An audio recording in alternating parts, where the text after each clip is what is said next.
Okay, so I always have my fence on my slider up in this position with the head of the slider not back at the tail.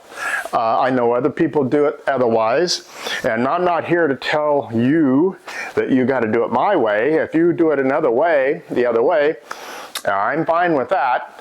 Everybody does what works for them, and I'm fine with it. I just want to explain why I do it my way.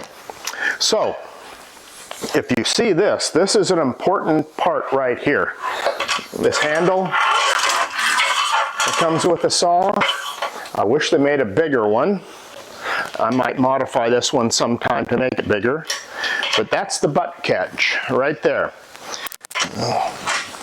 When you're working on cutting a piece, move this up to where it's appropriate for your butt to catch on it. Butt catches here, and that gives you pressure so you can push against the stock, and you've got it locked in there solidly. But it's more than that. Let's have a look down here at my feet as well. There's two different methods here. One's for like short stuff, small stuff rather, like this table leg, where I'm just going to have a small stroke here. I don't have to travel very far. I've got my feet wide apart, butt against the butt catch, hands against here, and I'm rocking back and forth, forward motion. This one pushes, and I push on the front leg to go backwards. Let's cut this guy, and I'll show you.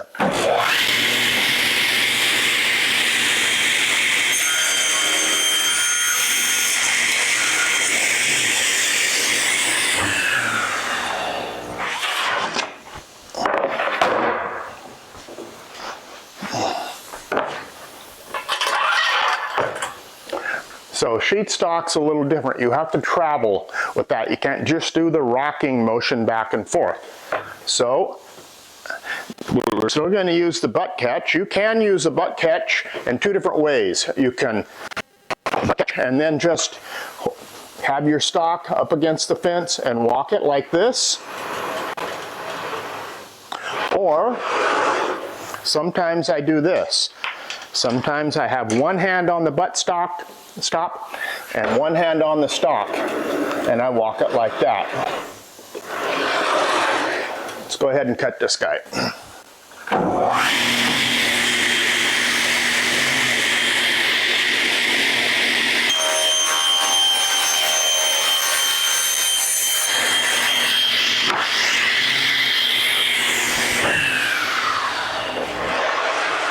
So again, when doing sheet stock, it's not that rocking motion, but you do lock the sheet stock in either with hand against hand or butt against hands, whichever seems appropriate at the time.